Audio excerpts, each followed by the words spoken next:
Selamat pagi saudara sekalian yang dikasihi Tuhan Yesus Kristus. Hari ini saya berada di kota Taipei, di Taiwan. Dan tidak bisa bersama dengan saudara sekalian. Namun, melalui rekaman khusus ini, kiranya kita tetap masih dapat belajar bagaimana mengerti firman Tuhan dan mengerti tuntunan Tuhan kepada kita semua melalui akan setiap eksposisi yang kita pelajari bersama. Hari ini kita memulai kembali akan eksposisi kitab yang baru, dan kita masuk dalam pembahasan yaitu memulai eksposisi kitab Yoel. Dan kiranya Tuhan berbelas kasihan kepada kita untuk dapat mengerti what is the main message on Yoel, dan bagaimana kita bisa melihat rencana Tuhan di dalam kehidupan kita melalui setiap pembahasan yang kita terima. Kiranya Tuhan berbelas kasihan kepada setiap kita. Baik, mari kita bersama-sama sebelum kita mulai khotbah pada hari ini, mari kita sekali lagi tundukkan kepala, kita bersama-sama berdoa. Bapa dalam surga, kami bersyukur atas pagi hari ini, di mana Tuhan masih memberikan kepada kami firman Tuhan di dalam hari Sabat ini. Khususnya kami mau belajar dari Yoel, bagaimana kami mengerti tentang rencana Tuhan, kehendak Tuhan, firman Tuhan, khususnya yang kami percaya relevan di dalam kehidupan kita. Dan kami memohon kiranya Tuhan yang memimpin kami dari awal sampai akhir, dan di dalam permulaan pembahasan pada hari ini, kiranya Tuhan juga yang bekerja.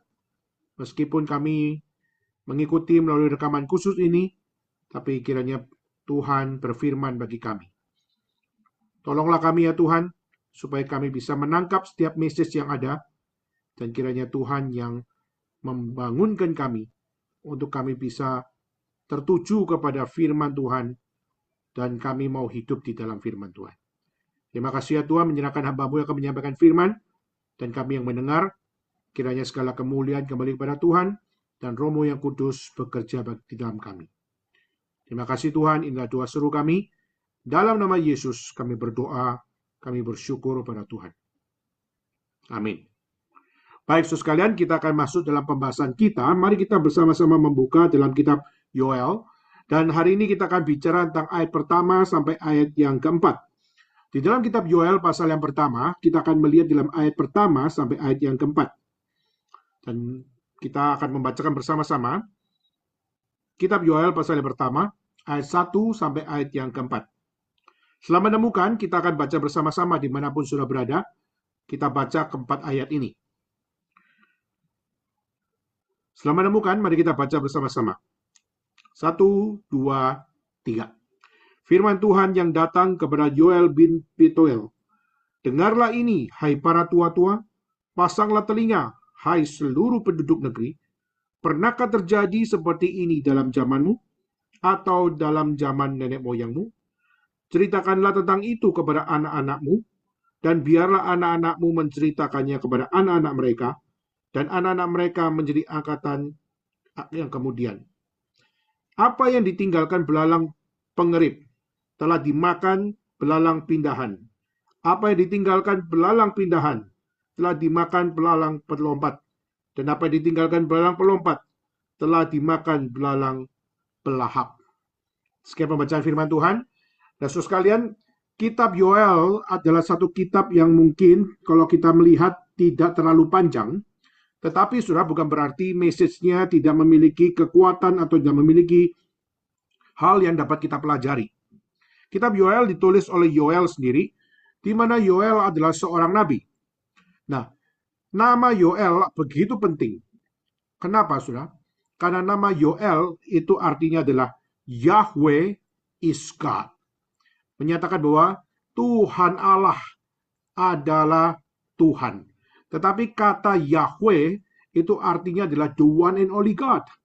Kata Yahweh itu artinya adalah satu-satunya Tuhan. Jadi dia mengatakan bahwa satu-satunya Tuhan itu adalah Tuhan daripada Yoel. Satu-satunya Tuhan itu adalah Tuhannya bangsa Yehuda. Dan satu-satunya Tuhan itu adalah Tuhannya orang-orang kaum pilihan Tuhan. Dan satu-satunya Tuhan itu adalah Tuhannya orang-orang percaya. Nah, saudara sekalian, ini adalah nama yang begitu indah, tetapi mungkin bagi sebagian orang adalah nama yang begitu arogan. Kenapa? Karena nama ini seakan-akan tidak memiliki toleransi terhadap dewa-dewa, tidak memiliki toleransi terhadap orang-orang yang paling agung di dalam peradaban manusia, yang mengatakan bahwa Yahweh itu adalah satu-satunya Allah yang layak disebut sebagai Tuhan. Sehingga dewa, dewi, dan juga nama yang begitu agung di dalam mitologi maupun di dalam akan filsafat maupun juga di dalam budaya maupun di dalam akan setiap catatan sejarah itu tidak bisa dibandingkan di dalam nama yang namanya Yahweh, karena Yahweh adalah the one and only God dan dia adalah truly God. Dia adalah Tuhan yang layak disebut sebagai Tuhan dan dialah satu-satunya Tuhan dan tidak ada yang lain. Nah, saudara, maka ini adalah sebuah proklamasi. Nama yang begitu indah yang menyatakan sebuah proklamasi bahwa Yahweh, the one and only God itu, dialah Tuhan satu-satunya. Nah, saudara, ini adalah satu nama yang mungkin kita bisa katakan sebagai nama yang sangat-sangat unik, tapi juga adalah nama yang sangat-sangat mengundang pro and kontra, dan bahkan nama ini adalah nama yang mungkin dianggap oleh sebagian orang adalah nama yang sarkastik maupun arogan, maupun juga ini adalah satu nama yang mengundang begitu banyak akan misteri. Tetapi saudara, kita mau melihat kenapa Yoel menuliskan surat ini. Kenapa Yoel menuliskan kitab ini. Nah saudara, kalau kita melihat konteksnya pada saat itu kerajaan Yehuda sedang mengalami sebuah wabah yang besar. Nah, saudara, kalau kita bisa melihat wabah apa yang dialami oleh kerajaan Yehuda pada saat itu, kalau kita melihat di ayat yang keempat, di dalam pasal pertama, kita melihat ada wabah yang namanya wabah belalang, saudara. Jadi kerajaan Yehuda pada saat itu mengalami wabah belalang, di mana wabah belalang itu adalah satu wabah yang sangat-sangat serius, karena wabah tersebut menghancurkan kerajaan Yehuda, saudara. Wabah itu membuat rusak akan apa yang menjadi kekuatan daripada kerajaan Yehuda. Saudara, kalau kita melihat kerajaan Yehuda itu adalah kerajaan yang memiliki akan apa yang namanya pemimpin, yang memiliki organisasi, yang memiliki akan hal-hal yang kuat. Kenapa? Karena itu ditangani bukan oleh 1-2 orang, tapi ditangani oleh jutaan orang di situ. Tetapi saudara, di dalam konteks tersebut, mereka bisa hancur karena satu wabah yang kecil, saudara, yaitu belalang. Belalang itu sebesar apa sih? Belalang itu tidak besar, saudara. Belalang terbesar pun tidak sebesar manusia, bukan? Manusia memiliki size yang besar. Bahkan mungkin tidak sebesar Goliat, saudara, tetapi sebesar seperti Daud yang masih muda pun itu sudah merupakan akan satu size yang besar jika dibandingkan dengan belalang, saudara. Tapi tahukah saudara, catatan sejarah mencatat wabah belalang menghancurkan kerajaan Yehuda, saudara. Membikin pusing kerajaan Yehuda, membikin repot kerajaan Yehuda, bahkan membikin sengsara akan kerajaan Yehuda, saudara. Nah, saudara, kalau melihat ya, di dalam ayat yang keempat ditulis wabah belalang menghancurkan Yehuda, dan itu dicatat ada 4 macam akan belalang. Di situ ditulis ada belalang pindahan, lalu juga ada belalang pengerip, lalu juga ada belalang pelompat, lalu juga ada belalang pelahap. Saudara, ini adalah sesuatu yang kita lihat, sesuatu yang detail luar biasa, saudara. Kenapa bisa ada wabah belalang pindahan? Kenapa bisa ada wabah belalang pengerip? Kenapa ada satu wabah belalang pelompat? Kenapa juga ada yang namanya wabah belalang pelahap? Apa maksud dari semuanya ini, saudara? Kita mungkin tidak terlalu terbiasa dengan apa yang menjadi nama-nama ini. Tetapi, saudara, apa yang dimaksud dengan wabah belalang di sini, saudara? Saudara, kalau kita melihat wabah belalang di sini memiliki kisah, saudara. Contohnya kita melihat pertama adalah belalang pindahan. Apa yang dimaksud dengan belalang pindahan, saudara? Belalang pindahan digambarkan sebagai belalang yang berasal dari tempat yang jauh, bermil-mil jauhnya, tetapi bisa datang ke tempat di mana kita berada di dalam satu waktu yang cepat, di dalam volume yang banyak, di dalam kuantitas yang luar biasa, seperti menutupi akan langit, dan bahkan itu semua sangat merusak. Dan itu bisa dilakukan oleh belalang pindahan. Di mana kalau dalam bahasa asli memiliki istilah arbex, itu artinya adalah belalang yang berasal dari jauh, berdatangan untuk menghancurkan. Nah, ini yang dimaksud daripada belalang pindahan, saudara. Maka belalang pindahan tidak akan datang sendirian. Dia akan datang dengan grupnya yang begitu banyak, dan mereka kompak melewati perjalanan yang jauh, dan bermil-mil mereka tempuh. Tentu saja mereka memiliki metode, saudara. Kenapa mereka bisa terbang jauh? Saudara, belalang nggak bisa terbang jauh sebenarnya, saudara. Tapi mereka memiliki kepekaan terhadap angin, saudara. Maka di mana angin bergerak begitu kencengnya, disitulah belalang-belalang itu terbang, saudara. Dan karena angin yang begitu kencang, mereka bisa untuk melakukan sebuah perjalanan yang jauh karena bantuan daripada angin. Nah, saudara, maka itulah dimaksud dengan belalang pindahan, saudara.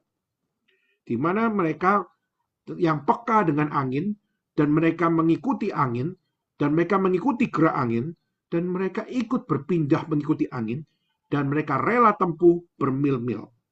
Saudara, wabah belalang yang rela membayar harga untuk menghancurkan satu tempat, yaitu namanya Yehuda. Nah, ini pertama kita melihat wabah belalang yang rela jauh-jauh datang adalah untuk menghancurkan. Saudara. Lalu kedua muncul istilah belalang pengerip, saudara. Dan kita tidak pernah tahu apa ini yang dimaksud dengan pengerip, saudara. Tapi saudara, kita melihat di dalam catatan bagaimana belalang pengerip itu berbeda bentuknya. Jadi belalang pengerip itu seperti ulat, saudara, seperti ulat kecil, dan dia adalah belalang yang suka memakan daun. Nah, saudara, dan setiap kali kita melihat akan belalang pengerip ini, dia meskipun kecil size-nya, tapi dia memusnahkan daun, memakan daun, dan melenyapkan daun dengan begitu cepatnya. Dengan begitu lahapnya. Kecil-kecil cabai rawit istilahnya.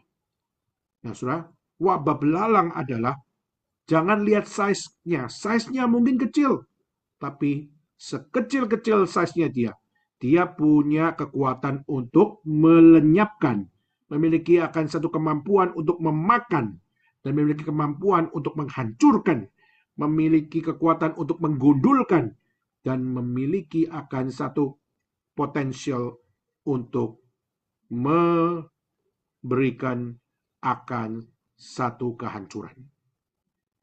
Dan itulah kita bisa lihat daripada belalang pengerip, kecil-kecil cabai rawit. Dan juga kita bisa melihat juga ada namanya belalang pelompat.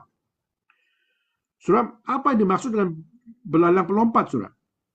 Nah, kita bisa melihat bagaimana belalang pelompat adalah belalang yang memiliki akan satu hal, yaitu dia suka menaiki pohon. Belalang yang suka melompat-lompat menaiki pohon, dan dia memiliki akan satu kelebihan, yaitu apa? Ada belalang yang makannya daun saja, ada belalang yang makannya adalah rumput saja, tapi juga ada belalang namanya belalang pelompat. Dia adalah belalang yang memakan batang pohon. Ini kalau memakai istilah aslinya adalah yesek, sudah. Yaitu, jadi kalau yang tadi pindahan itu arbek, lalu pengerip itu dalam bahasa aslinya memiliki istilah gazam, artinya adalah kecil-kecil tetapi dia justru yang memiliki kekuatan potensial untuk melenyapkan daun. Dan pelompat itu dipanggil yesek, itu adalah dia melompat menaiki pohon dan memakan batang pohon. Sudah batang pohon, perhatikan. Batang pohon itu ada yang keras, tapi yang keras pun bisa dimakan oleh binatang kecil yang namanya belalang. Nah ini dia rela melompat-lompat naik ke pohon dan memakan batang-batang pohon. Yang keras pun mereka makan. Yang besar pun mereka makan. Yang berbeda size dengan dirinya. Tetapi dia pun rela untuk berusaha menghancurkan. Punya ambisi, punya tendensi untuk mau menghancurkan meskipun dia kecil. Tapi dia sangat memiliki tendensi ambisius untuk memakan batang pohon. Dan juga ada wabah belalang, yaitu adalah belalang pelahap. Nah, belalang pelahap di sini lebih gila lagi. Kenapa? Karena dia bukan makan daun, dia bukan makan batang pohon, tapi dia justru adalah memakan akar pohon. Jadi akar pohon bukan di atas, dia justru berada di bawah. Dia berada di bawah untuk memakan akar pohon. Jadi kalau tadi melompat-lompat makan di atas, tapi ada yang memakan di bawah. Dan dia menggali dan dia makan akar daripada pohon dan terus ke bawah, ke bawah, ke bawah untuk memakan akar pohon. Nah, saudara, kalau kita melihat dalam ayat 4 dikatakan apa ditinggalkan belalang, pengirit dimakan belalang pindahan. Yang ditinggalkan belalang pindahan dimakan belalang pelompat. Apa yang ditinggalkan belalang pelompat dimakan belalang pelahap. Jadi menunjukkan apa? Bahwa wabah belalang itu bukan cuma satu kali, saudara. Tapi 1 kali, 2 kali, 3 kali, 4 kali. Dan bahkan di situ kita bisa melihat ini adalah 4 versi belalang yang melakukan akan sebuah invasion. Sebuah wabah yang menghancurkan Yehuda di dalam versi yang beragam. Kalau kita bisa katakan wabah belalang ini sebagai serangan. Serangan daripada apa yang dapat menghancurkan Yehuda. Dan yang menghancurkan Yehuda itu adalah yang rela bermil-mil datang untuk memusnahkan. Ada yang kecil-kecil cabai rawit tetapi dia punya kemampuan untuk menghancurkan. Dan bahkan ada yang sampai rela memakan, melompat-lompat dan memakan yang paling keras di atas. Tapi juga ada yang sampai memakan sampai ke akar. Nah, sudah coba lihat wabah yang begitu serius, wabah yang begitu rajin, wabah yang begitu tekun, wabah yang begitu merusak, dan wabah tersebut adalah wabah yang memiliki ambisi, memiliki tendensi, memiliki potensial yang begitu serius untuk apa? Menghancurkan Yehuda. Belalang cuma kecil, tetapi punya kemampuan untuk memusnahkan. Nah, saudara, pada saat di dalam kitab Yoel, belalang mampu melakukan satu pemusnahan. Dan saudara tahu pemusnahan apa yang mereka alami. Pemusnahan apa yang dialami oleh orang-orang Yehuda. Saudara, pemusnahan yang dialami oleh kerajaan Yehuda adalah hasil panen daripada orang-orang Yehuda. Mereka punya hasil panen itu dimusnahkan oleh belalang. Sudah rajin-rajin dipanen, tetapi akhirnya oleh wabah belalang, semua hasil itu hancur. Seperti kita sudah kerja mati-matian, kita sudah kerja sampai membanting tulang, tapi akhirnya semuanya hancur. Saudara, kalau kita mengalami seperti itu, kita kan pasti sedih kan? Saya waktu lihat di satu link YouTube, saudara, ada seorang petani yang menyimpan uang kertasnya di karung, saudara. Jadi setiap kali dia dapatkan uang kertas, lalu dia karetin, lalu dia masukin ke dalam karung. Dan dia simpan itu 1 tahun, 2 tahun, 3 tahun, berpuluh-puluh tahun. Sampai akhirnya setelah semua disimpan di karung semuanya, sampai sudah berpuluh-puluh tahun, lalu akhirnya karung itu waktu dibuka, semua sudah rusak, saudara. Uang kertas itu sudah kabur warnanya.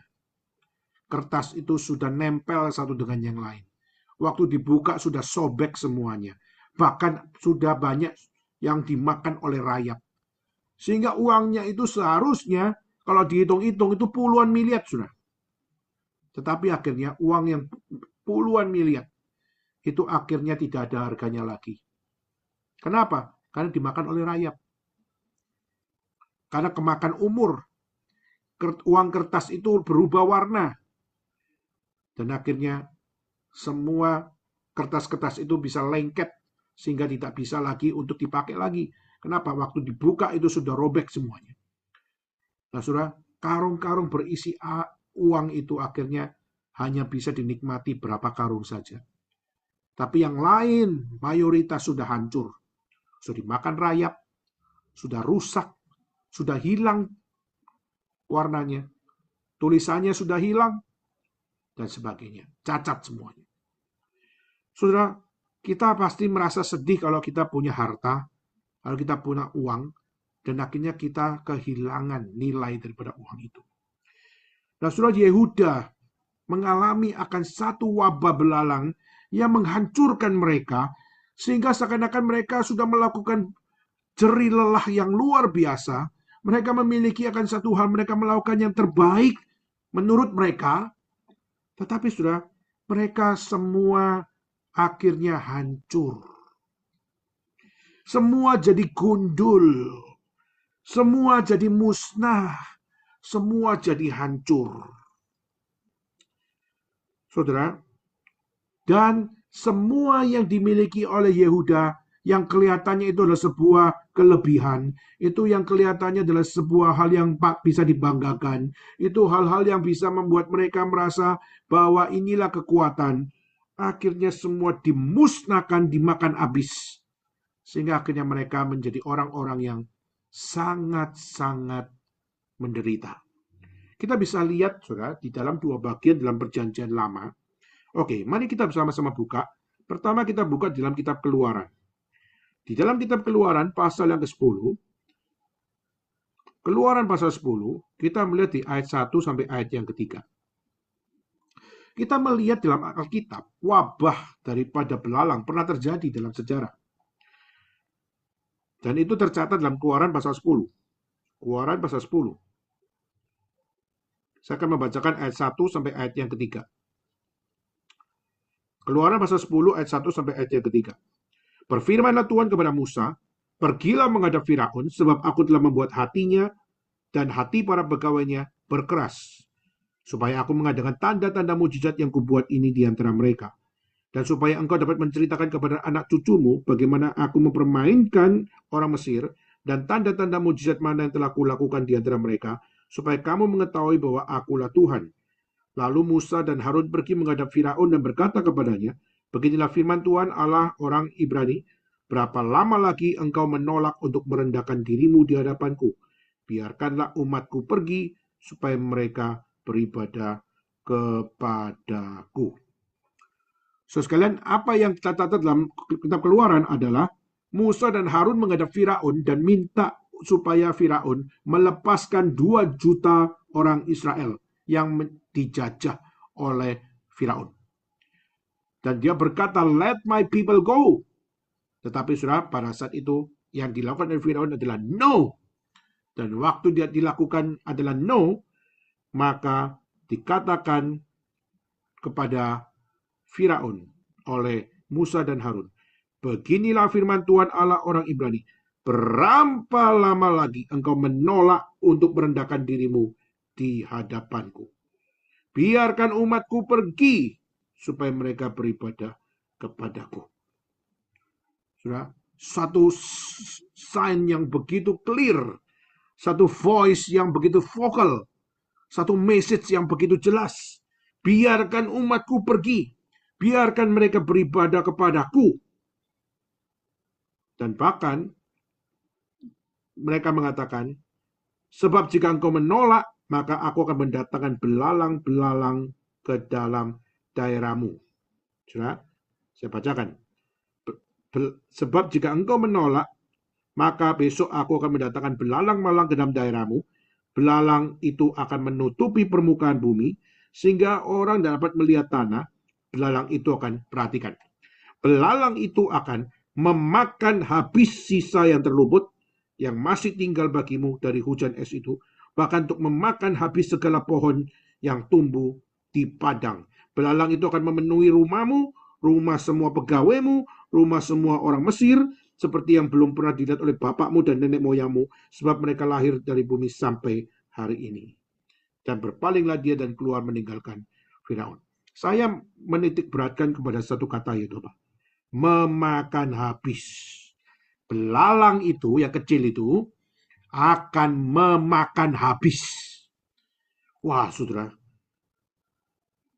jangan underestimate di saat Tuhan memakai belalang yang kecil untuk memakan habis.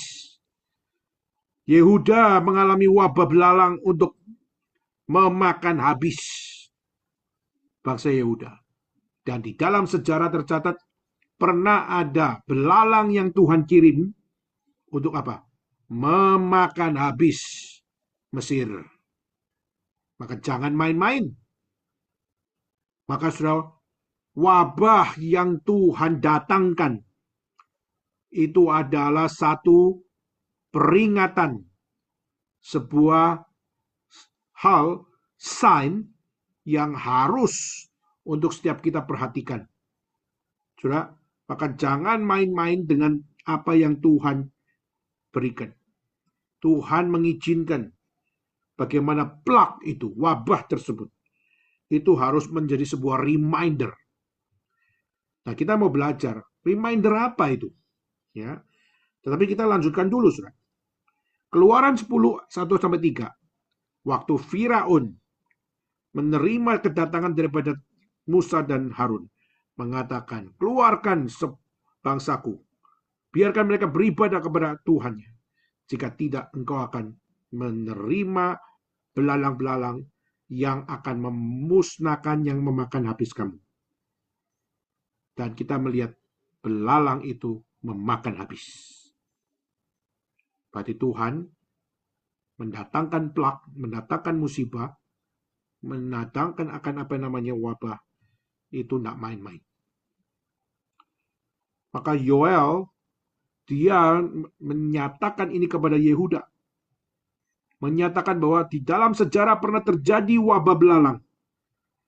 Dan dia menunjukkan betapa hancurnya set effect daripada wabah belalang tersebut. Belalang-belalang yang menjadi plak itu menghancurkan Mesir. Maka Yehuda mengalami hal yang sama. Dan ini sebagai reminder kepada bangsa Yehuda. Saudara, lalu juga kita bisa melihat di dalam kitab Mazmur. Kita lihat dalam kitab Mazmur 105. Di dalam kitab Mazmur 105, ayat 34 dan ayat yang ke-35. Mazmur 105, ayat 34 dan 35. Ia berfirman, maka datanglah belalang, dan belalang pelompat tidak terbilang banyaknya, yang memakan segala tumbuh-tumbuhan di negeri mereka, dan memakan hasil tanah mereka. Saudara, pemazmur menulis ulang kisah yang pernah terjadi dalam sejarah. Allah berfirman, maka datanglah belalang. Saudara, maka ini menunjukkan apa? Wabah belalang itu berasal dari mana? Berasal daripada firman. Belalang pelompat tidak terbilang banyaknya, memakan segala tumbuh-tumbuhan, memakan hasil tanah mereka. Dari mana? Dia berfirman. Maka saudara harus memperhatikan ini. Berarti apa, saudara?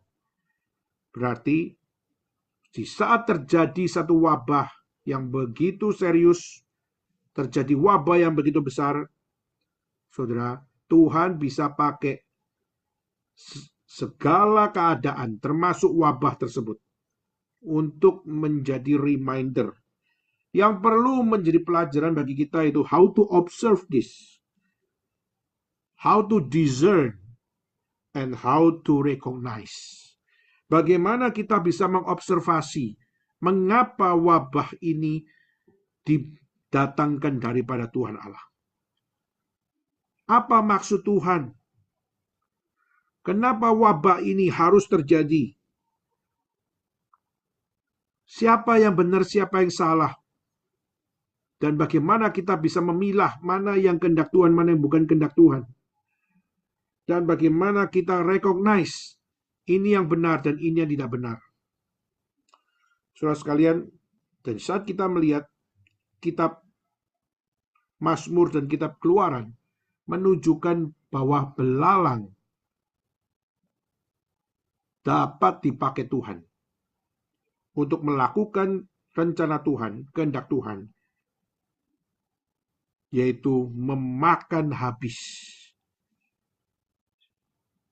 Mesir, memakan habis Yehuda.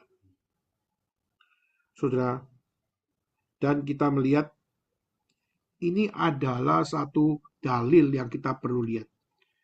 Dalil apa? Dalil bahwa wabah belalang ini adalah satu hal yang sepatutnya membuat kita sadar bahwa yang Tuhan kirim tidak peduli besar kecil, tapi di saat dia dapat dengan tekun dari jauh datang, meskipun kecil tapi bisa memakan habis, meskipun dia punya keaktifan melompat, dia bisa berusaha untuk menghancurkan yang paling kuat. Dan kalaupun dia tidak bisa melompat, tapi dia bisa memakan yang paling dalam. Saudara, belalang yang kecil itu mampu merusak panen dan merusak tumbuhan, merusak kehidupan manusia, maupun merusak hubungan manusia. Saudara, ini adalah sesuatu yang sangat-sangat penting, di mana kita perlu untuk melihat belalang bisa dipakai Tuhan untuk memberikan reminder kepada umat Tuhan. Tapi di satu sisi yang lain kita juga melihat bagaimana belalang adalah binatang yang juga dapat dikatakan tidak najis dan bisa dimakan. Bahkan belalang tersebut dapat dimusnahkan oleh manusia, bisa dimakan oleh manusia, bahkan juga bisa untuk dinikmati oleh manusia, bahkan juga bisa untuk ditaklukkan oleh manusia. Dari mana kita tahu itu? Kita coba lihat di dalam kitab Imamat. Di dalam Imamat pasal 11. Imamat pasal 11 ayat 21, 22, dan 23. Imamat 11 ayat 21, 22, 23. Tetapi inilah yang boleh kamu makan dari segala binatang yang merayap dan bersayap dan yang berjalan dengan keempat kakinya, yaitu yang memiliki paha di sebelah atas kakinya untuk melompat di atas tanah. Inilah yang boleh kamu makan dari antaranya, belalang-belalang menurut jenisnya, yaitu belalang gambar menurut jenisnya, belalang-belalang kunyit menurut jenisnya, belalang-belalang padi menurut jenisnya. Selain segala binatang yang merayap dan bersayap dan berkaki empat adalah kejijikan bagimu. Saudara, maka muncul kata belalang gambar, muncul kata belalang kunyit, muncul kata belalang padi. Saudara, apa sih artinya ini? Kita tidak pernah tahu. Belalang gambar kayak apa, belalang kunyit seperti apa, belalang padi seperti apa. Saudara, tapi tadi saya sempat melihat gambarnya belalang itu warnanya berbeda-beda. Ada warna hijau, ada warna kuning, ada warna abu-abu. Ya, kita melihat bermacam-macam rupanya. Selama ini kita mungkin cuma pikiran grasshopper itu ya warnanya hijau, gitu ya, hijau ke kuning-kuningan begitu. Tetapi sudah kita melihat rupanya enggak. Saudara. Kita melihat macam daripada belalang itu banyak banget. Tetapi one for sure yaitu adalah belalang gambar, belalang kunyit, belalang padi. Di sini adalah belalang yang bisa dinikmati untuk dimakan. Bisa dikatakan ini adalah belalang yang tidak najis. Belalang yang bisa dinikmati, yang bisa dimakan. Yang dipercaya belalang ini, belalang gambar, belalang kunyit, dan belalang padi, adalah belalang yang bisa dimakan, dinikmati, yang memiliki khasiat supaya memiliki kulit yang lebih sehat, memiliki stamina yang lebih baik, bisa meningkatkan akan satu hal, yaitu protein, ya. Dan saudara, itulah kenapa kalau kita melihat dalam kitab Injil, Yohanes Pembaptis waktu dia berada di padang gurun, yang dia makan adalah apa? Yang dia makan adalah belalang, saudara. Dan kita percaya belalang yang dimakan bukan belalang yang dikatakan sebagai yang menghancurkan, tapi belalang yang kita percaya adalah belalang gambar, belalang kunyit, maupun belalang padi yang dimakan oleh siapa? Yang dinikmati, dimakan oleh Yohanes Pembaptis. Jadi saudara, ini adalah awal daripada konteks kitab Yoel, di mana Yehuda dihancurkan oleh satu wabah, yaitu wabah belalang, yang jauh-jauh datang, yang kecil tapi bisa menghancurkan yang besar, yang bisa menghancurkan yang kuat, bahkan yang bisa menghancurkan yang paling dalam, yang paling fondasional, yang paling solid.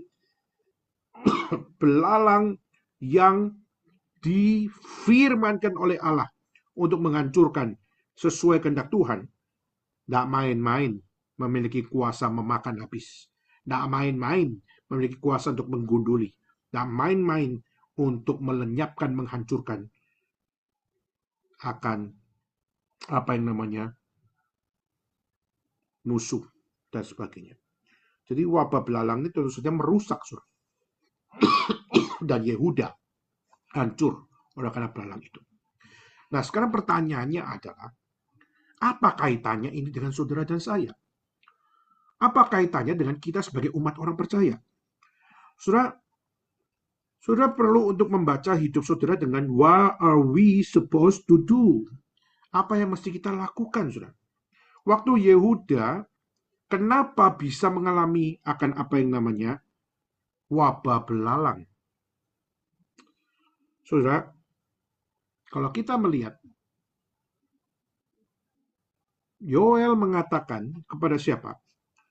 Hari ini kita akan fokus ayat 1 sampai ayat 4, di mana di dalam kitab Yoel, fokus yang kita lihat pertama, yang di pembahasan kita pada hari ini, di mana Yoel berkata kepada para tua-tua,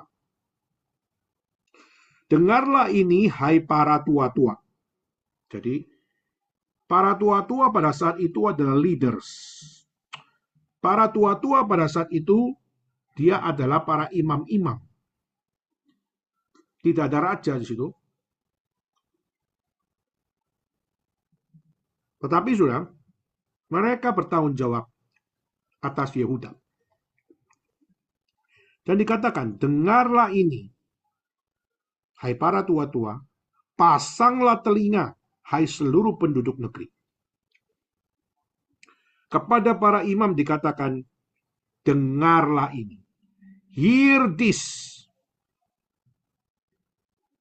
Menunjukkan apa? Menunjukkan bahwa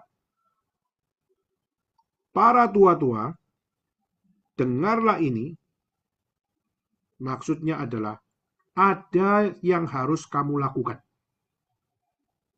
Dan yang kamu harus lakukan itu dimulai dari dengar dulu.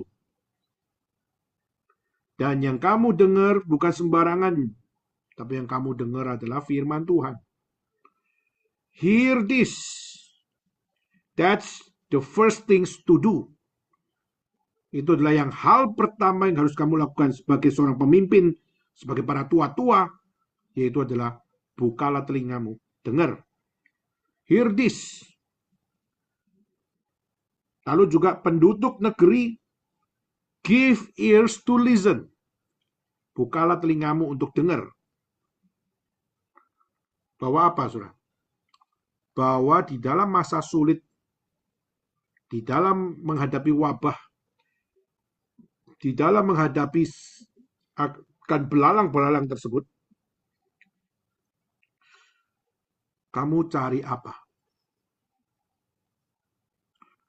Kamu mau memperoleh pertolongan dari mana? Saudara, banyak hal yang terjadi yaitu apa? Manusia waktu di masa sulit. Banyak orang-orang beragama, banyak orang-orang percaya, banyak orang-orang bergereja, banyak orang-orang yang adalah umat Allah, mereka tidak mencari pesan Tuhan. Mereka tidak mencari message Tuhan. Mereka tidak mencari apa yang Tuhan mau. Wabah datang adalah karena apa? Karena they do not listen. Wabah terjadi karena mereka nggak mau dengar firman Tuhan. Wabah terjadi karena apa? Mereka nggak buka hati, nggak buka pikiran, nggak buka telinga, tidak mau dengar. They had not listened. Saudara, dan ini menunjukkan, hei para tua-tua, hei penduduk negeri, dengar, pasang telinga, menggambarkan yaitu apa? Jangan pilih option yang lain lagi. Selama ini kamu memilih option yang lain. Tuhan bukan yang nomor satu, bukan yang paling utama, Tuhan bukan yang paling prioritas. Sekarang, prioritaskan Dia. Prioritaskan firman, prioritaskan kehendak Tuhan, prioritaskan apa yang harus menjadi prioritas. It's time for you to repent. Waktunya kamu untuk bertobat, untuk memprioritaskan Tuhan. Hei para tua-tua, hei penduduk negeri, dengar, hear, penduduk negeri, listen, open your ears to listen. Saudara, harus memperhatikan prioritas utama yaitu Tuhan. Saudara, ini tidak bisa lepas daripada konteks. Saudara. Kenapa? Karena konteksnya adalah banyak orang-orang percaya, tapi tergoda jatuh di dalam percabulan. Banyak kelompok orang-orang percaya, tapi jatuh di dalam kesombongan. Banyak kelompok orang-orang percaya, tapi masuk jatuh di dalam kejahatan. Dan banyak kelompok orang-orang percaya, tapi akhirnya mereka jatuh di dalam keduniawian. Nah, saudara, dan itulah yang dikritik habis oleh Tuhan. Umatnya adalah umat yang sudah tidak lagi memprioritaskan Tuhan. Sudah tidak lagi mengutamakan Tuhan. Sudah tidak lagi mentuhankan Tuhan. Maka saudara, hal yang pertama, poin pertama yang kita mau belajar adalah Yoel mau mengatakan yang pertama, the power of God is there. The power of God is in His word.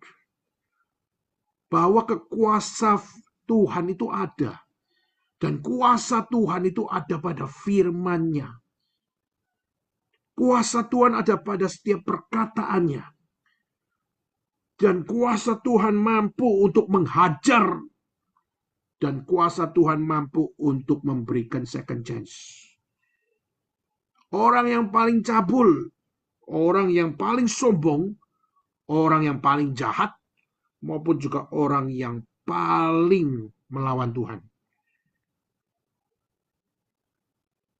Justru kamu bisa mengalami kemusnahan, tapi kamu juga bisa mengalami kebangunan. Kamu bisa gundul, tapi kamu juga bisa bertumbuh dan berbuah.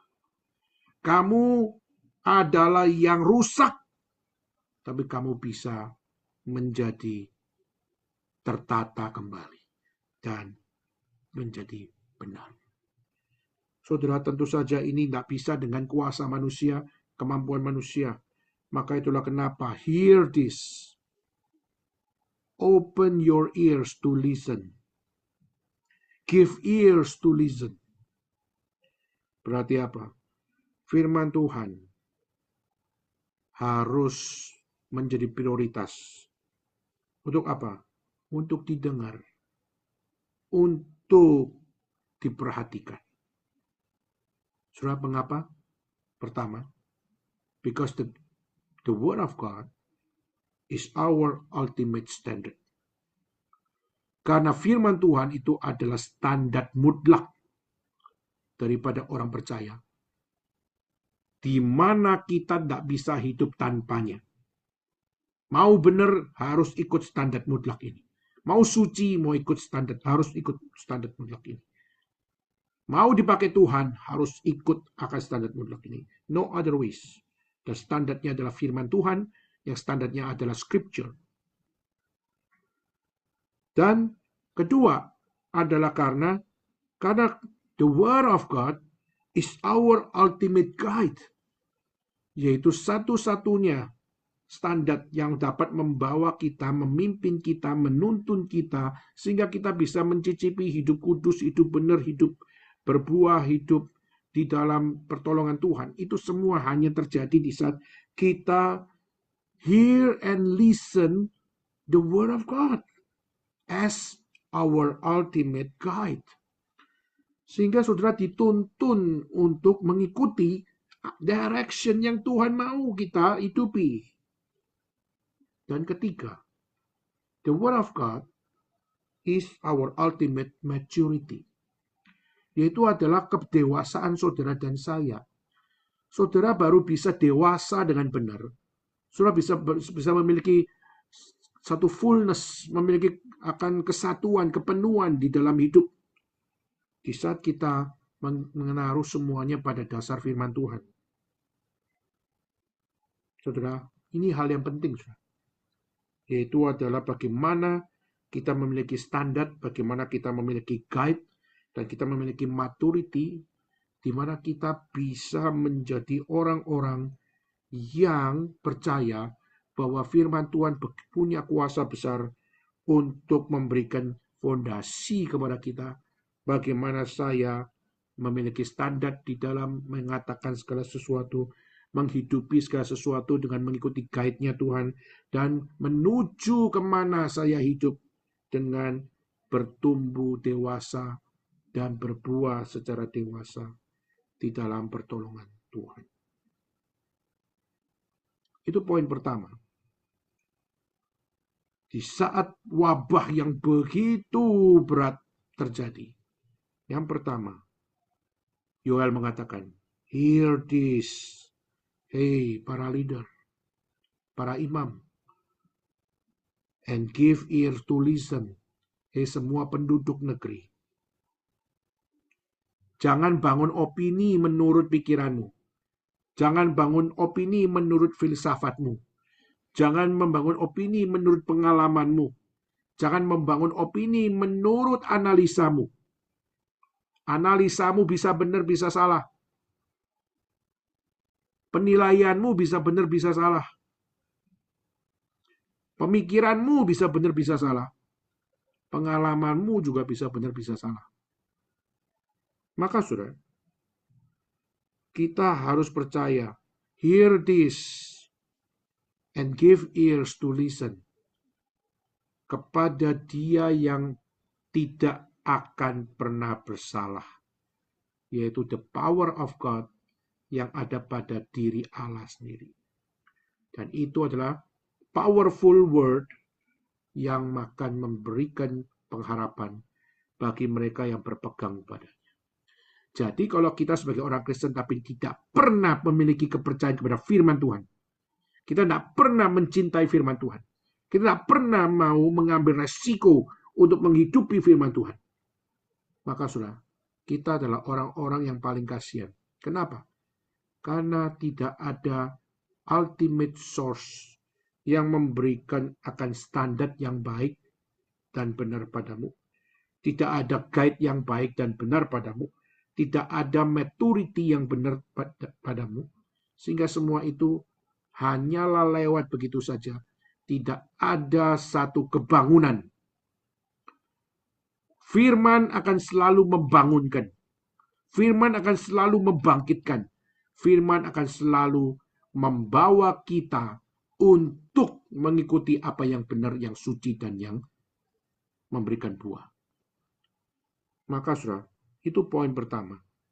Pelajaran buat saudara dan saya adalah pada masa sulit, jangan cari yang bukan daripada Tuhan. Di saat kamu mengalami masa sulit, hear the word of God. Give ear to listen from His powerful word. Dan itu semua ada di mana? Semua ada di dalam Alkitab yang sudah dianugerahkan oleh Tuhan kepada saudara dan saya. Maka kalau saudara tidak memiliki disiplin rohani untuk membaca firman Tuhan, tidak punya disiplin rohani untuk merenungkan firman Tuhan, tidak punya disiplin rohani untuk bagaimana dituntun pikiran saudara, perasaan saudara, etika saudara menurut firman Tuhan, maka segala apa yang kita lakukan pasti memiliki kecacatan-kecacatan yang merusak. Tetapi jika kita sungguh-sungguh mau mengikuti apa yang it is written, yang tertulis dalam kitab suci, dan kita ikuti apa yang Tuhan mau kita lakukan menurut maksudnya tentunya. Saudara membaca Alkitab belum tentu saudara mengerti maksud Tuhan, karena kadang-kadang kita bisa jatuh dalam penafsiran diri, kita melakukan self-interpretation, sehingga akhirnya self-interpretation kita bukanlah sebuah interpretasi yang benar, sehingga seringkali kita membaca Alkitab tetapi di dalam konsep yang salah, sehingga akhirnya banyak dari kita tidak ngerti isi hati Tuhan, dan akhirnya banyak kita membaca Alkitab tapi dalam penafsiran-penafsiran yang liar, sehingga akhirnya apa? Dapat membuat saudara dan saya menjadi orang-orang yang vocabulary-nya rohani, tetapi hati, pikiran, dan etika kita justru bukan mewakili Tuhan yang rohani, tapi justru mewakili apa yang mengerikan, mengundang murka Allah. Dan itu mungkin juga ada pada dirimu dan diriku. Sangat mungkin saudara dan saya yang membaca Alkitab, memuji Tuhan, berdoa, tapi mungkin kita juga adalah yang dipakai setan. Untuk apa? Untuk merusak iman kita. Yaitu dengan mengerti firman dengan salah. Mengerti doktrin dengan salah, mengerti kehendak Tuhan dengan salah, mengerti ketetapan Tuhan dengan salah. Maka saudara, mari kita taklukkan telinga ini. Hear carefully the word of God. Kenapa? Mungkin kamu salah dengar terhadap apa yang bukan dari Tuhan. Kau anggap benar. Yang dari Tuhan, kau anggap bukan dari Tuhan. Maka hear this. Jangan pilih message yang salah. Jangan pilih firman yang salah. Hear this, yaitu firman yang dengar. Give ear to listen. Mengertilah apa yang daripada Tuhan. Jangan pikir apa yang bukan daripada Tuhan. Saudara, waktu saya pernah membahas sebuah seminar di GRI Bintaro, waktu itu saya diberikan tema yaitu men-sharingkan teologi daripada Wang Mingtao. Dan saudara, saya kaget waktu saya mempelajari teologi dari Wang Mingtao. Wang Mingtao waktu dia akhirnya bertobat, umur 13 tahun, dia akhirnya dengan sincere heart, dia mempelajari firman Tuhan, mempelajari Presbyterian teologi, lalu dia belajar Reform teologi, dan akhirnya dia memberitakan firman Tuhan. Dia dipakai Tuhan luar biasa, tapi dia juga mengalami kesulitan-kesulitan. Dan dia waktu memberitakan the gospel of Christ, the pure gospel of Christ, akhirnya dia juga melihat ada missionary dari Amerika yang juga sangat rajin memberitakan gospel, memberitakan firman. Tapi herannya adalah waktu dibandingkan apa yang menjadi isi dari missionary ini memberitakan firman, berbeda dengan apa yang diberitakan oleh Wang Mingtao. Wang Mingtao waktu dia berkhotbah, dia percaya Yesus adalah Tuhan. Dia percaya Alkitab adalah firman Tuhan. Dia percaya bahwa hanya melalui firman Tuhan kamu dapat memiliki keyakinan keselamatan. Karena Alkitab adalah firman Tuhan. Tetapi di zamannya Wang Mingtao, dia menemukan seorang misioneri yang sangat rajin memberitakan Injil, tapi Injil yang diberitakan adalah Injil yang mengatakan Yesus bukan Tuhan. Yesus cuma nabi. Yesus berfirman, tapi firman-Nya adalah bukan firman yang spesial. Karena firman yang diberitakan oleh Yesus sama dengan nabi-nabi, rasul-rasul yang lain. Dan Yesus memang adalah seorang yang unik, yang memberitakan Injil. Tapi keselamatan tidak selalu adalah dari nama Yesus Kristus. Keselamatan bisa melalui akan agama-agama yang lain. Namun, Yesus mengajarkan pengajaran. Dan pengajaran itu agung luar biasa. Maka percaya Yesus juga ada keselamatan. Tapi dia bukan the one and only. Sudah coba lihat. Wang Mingtao, dia belajar teologi dengan begitu ketat. Dan dia memberitakan Injil dengan begitu berani. Tapi dia juga melihat ada orang yang ajarannya sesat, bidat, murtad. Tapi dia juga rajin memberitakan Injil. Injil palsu, fake gospel. Tapi dia rajin luar biasa. Yang memegang true gospel, the genuine gospel. Tetapi justru dia melihat hari ini. Siapa yang begitu rajin memberitakan the true gospel? Siapa yang berani mengatakan the genuinity daripada gospel? Siapa yang berani menyatakan akan apa yang difirmankan oleh Tuhan? Banyak dari orang Kristen sudah diam, tidak mau memberitakan firman Tuhan. Kenapa? Karena mereka takut dianggap sombong. Mereka takut dianggap arogan. Mereka takut dianggap orang yang tidak bisa toleransi. Dan takut apa yang dikatakan mengusik orang lain. Saudara, maka Alkitab tidak pakai akan kompromi yang seperti yang terjadi. Alkitab mengatakan, hear this. Jangan salah dengar. Jangan salah ngerti. Hear this. Accept this. No compromise. Accept. Terima. Dan terimalah firman Tuhan. Saudara, maka itulah kenapa doktrin penting. Tidak bisa sembarang doktrin kau kepegang. Tidak bisa sembarang perspektif kamu pegang. Tidak bisa sembarangan presaposisi kamu pegang. Tidak bisa sembarangan worldview kamu pegang. Kamu harus memiliki worldview yang benar. Harus memiliki cara pandang yang benar. Harus memiliki perspektif yang benar. Dan itu semua harus adalah daripada Tuhan Allah berfirman bagi kita. Jika tidak, maka apa? Maka semua itu pasti hancur pada waktunya. Saudara, maka hear this. Give ear to listen. Apakah ini dapat menjadi sebuah disiplin, training di dalam spiritualitas kita? Maukah kita membaca kitab suci dan kita merenungkan firman Tuhan? Kita cari apa yang harus kita tangkap. Dan yang kita tangkap adalah sungguh-sungguh adalah apa yang Tuhan mau kita dengar, yang kita tangkap. Dan kita hidupi sesuai dengan apa yang Tuhan mau. Kita tidak main-main mau dengar. Kita tidak main-main mau belajar. Kita tidak main-main mau berjuang. Kita mau ikut Tuhan. Alkitab mengatakan ikut Tuhan sangkal diri. Berarti apa? Tidak boleh yang cocok sama kamu, kamu terima. Yang gak cocok, kamu gak mau terima. Cocok gak cocok, ikut Tuhan berarti terima.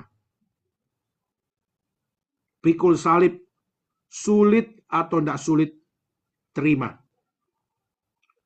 Ikut Yesus berarti Yesus atau bukan Yesus. Yesus atau yang lain. Kalau memilih Yesus, maka tidak ada yang lain. Memilih yang lain, berarti kamu tidak mungkin di dalam Yesus. Kenapa? Karena keselamatan harus Yesus. Keselamatan tidak ada di luar Yesus. Keselamatan harus Yesus. Dan ini bukan main-main. Karena Allah sendiri mengklaim, inilah anakku yang kukasihi, kepadanya lah aku berkenan. Di mana itu? Pada saat Yesus dibaptis. Langit terbuka. Seperti burung merpati turun. Dari langit muncul satu kata. Satu kalimat. Inilah anakku yang kukasihi, kepadanya lah aku berkenan. Hear it and give ears to listen. Maukah saudara membuka telingamu, membuka pengertianmu, menerima firman yang benar, firman yang hidup, firman yang setia? Kalau bukan daripada Tuhan, mau dengar dari siapa? Maka, hear this, give ear to listen. Ini hal pertama yang harus kita latih, training di dalam disiplin rohani saudara dan saya. Kedua, yaitu apa? Kedua, yaitu bisa dikatakan di dalam ayat yang ketiga. Ceritakanlah tentang itu kepada anak-anakmu. Biarlah anak-anakmu menceritakan kepada anak-anak mereka, dan anak-anak mereka kepada angkatan yang kemudian. Pertama, hear this. Hey elders, hey leaders, and give ear to listen. All the people, all the God's people. Ya. Dan saudara, berikutnya adalah tell it. Kabarkan, ceritakan, katakan. Kepada siapa? Anak-anakmu kepada anak-anak mereka, anak mereka kepada angkatan yang kemudian. Surah ini menyatakan apa? Mengatakan bahwa firman yang daripada Tuhan tidak cukup cuma sekedar didengar, tidak cukup hanya untuk dimengerti, tapi juga harus dikabarkan. Dan dikabarkan adalah dikabarkan kepada siapa? Kepada anak-anakmu. Dikabarkan kepada anak-anakmu, berarti dikabarkan kepada generasi berikutnya. Dikabarkan kepada generational people. Saudara, generasi berikutnya harus mendengar firman Tuhan. Generasi berikutnya harus menerima firman Tuhan. Generasi berikutnya harus melihat Tuhan bekerja dan bagaimana Tuhan melanjutkan pekerjaannya melalui generasi yang berikutnya, dan berikutnya. Ada generational wisdom di mana secara kontinus terjadi keberlanjutan itu. Dan itu tidak bisa tidak. You must learn how to tell. To tell what? To tell the truth. To tell the truth about what? To tell the truth about Christ, about Jesus, about salvation. Dan di situ hanya Kristus, the true gospel of Christ, dialah yang dapat memberikan kemenangan bagi setiap orang percaya. Jadi standar itu penting. Guidance itu penting. Maturity yang benar itu penting. Dan itu harus diberitakan dari generasi sampai generasi. Maka surah firman Tuhan tidak boleh berhenti di zaman kita. Tapi kita harus rajin untuk memberitakan Injil terutama kepada generasi berikutnya. Dan kiranya melalui setiap generasi berikutnya pun dapat mendengar firman yang benar, firman yang benar, firman yang benar. Kenapa, saudara? Karena kita melihat banyak sekali generasi berubah, maka kisah tersebut bisa berubah. Kesaksian juga bisa berubah. Sudah pernah ada orang yang buyutnya adalah seorang yang mengasihi Tuhan, tapi anaknya mulai luntur iman. Lalu cucunya sudah menjadi ateis dan akhirnya meninggalkan Tuhan. Banyak sekali terjadi. Khususnya di zaman modern. Dan kita melihat tema penderitaan menjadi tema yang sangat mengusik hidup mereka, sehingga akhirnya mereka marah seakan-akan. Kenapa terjadi ini? Kenapa terjadi itu? Dan akhirnya dengan logika mereka mengatakan, Tuhan tidak ada, makanya semua terjadi. Memang Tuhan itu tidak ada, makanya yang kekacauan menjadi sebuah kehidupan yang real di mana-mana. Surah itulah kenapa ada satu orang namanya Friedrich Nietzsche. Dia waktu mengatakan, di mana Tuhan? Kalau Tuhan ada, seharusnya penderitaan tidak ada.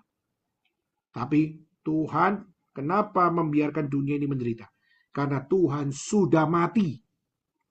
Maka dia memiliki teologi namanya DOG theology atau dog theology, yaitu teologi of death of God. Tuhan sudah mati. Itulah kenapa penderitaan di mana-mana. Itulah kenapa kejahatan ada di mana-mana. Karena Tuhan sudah mati. Saudara. Maka hari ini kalau kita, tadi saya mengatakan, Wang Mingtao, tell the true gospel. Tapi dia juga melihat ada yang tell the fake gospel. Dan sama-sama rajin, tapi yang satu the true gospel, yang satu the fake gospel. Maka kalau kita malas memberitakan Injil, maka the fake gospel akan tetap mengambil tempat. Kenapa? Mereka tekun memberitakannya. Sayang sekali. Yang murtad, yang sesat, yang bidat justru yang lebih diterima oleh masyarakat. Kenapa? Karena berita yang ditawarkan, berita yang enak didengar. Kita justru membawa berita yang manusia tidak mau dengar. Kenapa? Karena seakan-akan apa yang diberitakan oleh orang-orang Kristen adalah berita yang melampaui logika kita. Gimana mungkin Tuhan Yesus adalah juru selamat? Bukankah dia manusia biasa seperti kami? Kenapa Yesus adalah anak Allah? Tapi yang mati untuk menebus dosa saya di dalam dunia. Benar nggak dia ngomong jujur atau dia bohong justru? Dan banyak pertanyaan-pertanyaan yang berusaha melenyapkan akan kesaksian yang benar. Maka saudara, Alkitab mengatakan, not just hear, not just give ear to listen, tapi juga tell your people, tell to your younger people, tell to the next generation. Maka ada tanggung jawab generasional. Untuk apa? Untuk memberitakan the true gospel of Christ. Untuk apa? Untuk menjadi berita yang memenangkan jiwa, membawa pertobatan, dan memenangkan sebuah peperangan rohani. Saudara, maka saya hari ini mengajak saudara untuk melihat bagaimana hidup saudara hari ini. Apa yang sudah termakan habis? Apakah yang termakan habis hari ini adalah imanmu? Apakah yang termakan habis hari ini adalah sukacitamu? Saya Kristen tapi gak punya sukacita lagi jadi Kristen. Oh, saya Kristen tapi sudah di dalam pelayanan saya tidak punya antusias lagi. Oh, saya Kristen tetapi saya sudah tidak lagi mencintai Tuhan. Oh, saya Kristen tapi saya acuh tak acuh dengan apa yang terjadi. Saya Kristen, tapi saya sudah males. Saya Kristen, tapi saya sudah tidak mau peduli lagi. Saudara sekalian, kiranya ayat ini bisa menjadi ayat yang kau katakan kepada dirimu sendiri.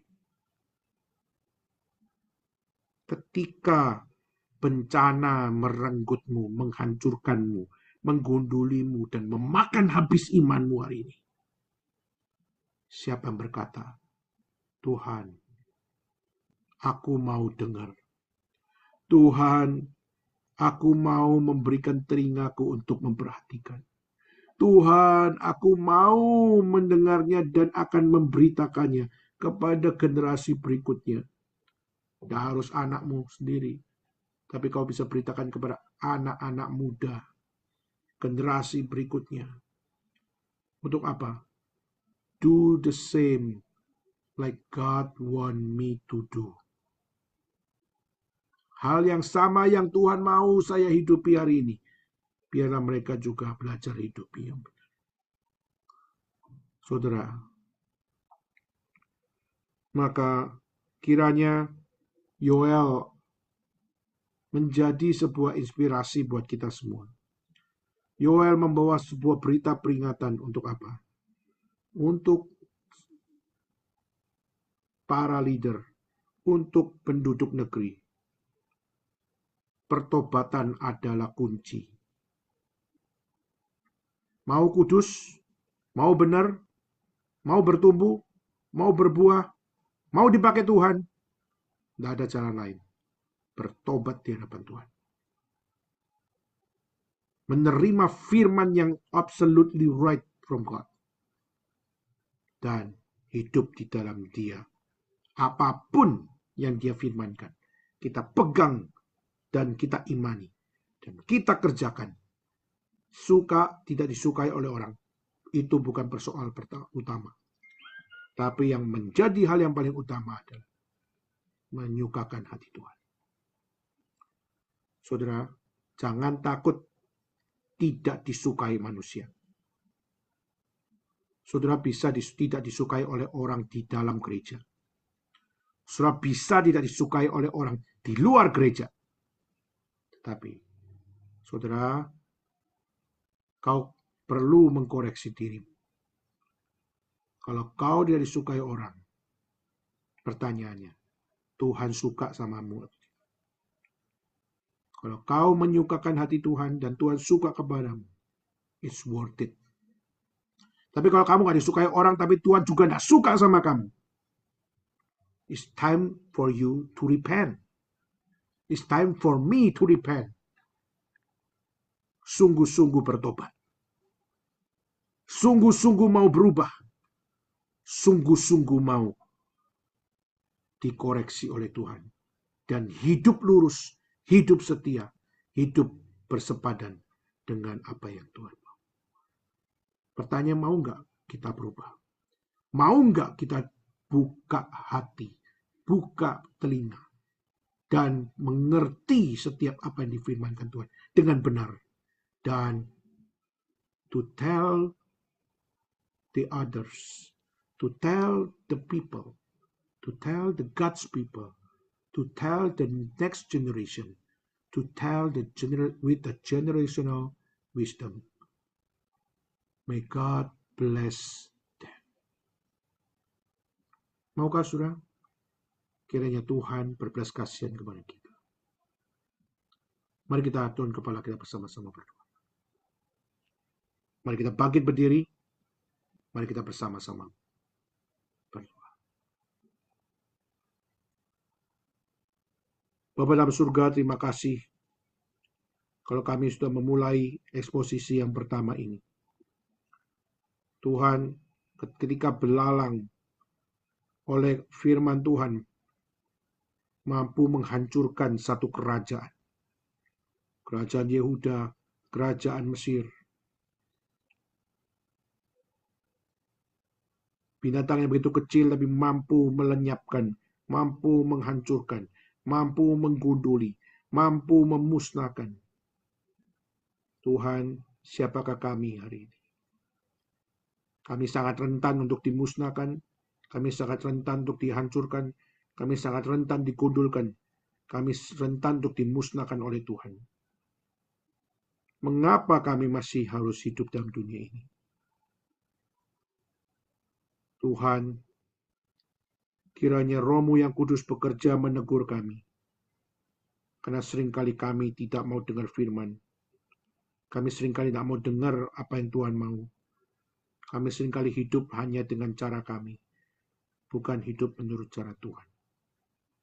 Kiranya Yoel pasal pertama ayat 1-4 ini sekali lagi menghancurkan keegoisan kami. Kami mau belajar daripada perkataan Yoel. Hear this, give ear to listen, and tell it to the next generation.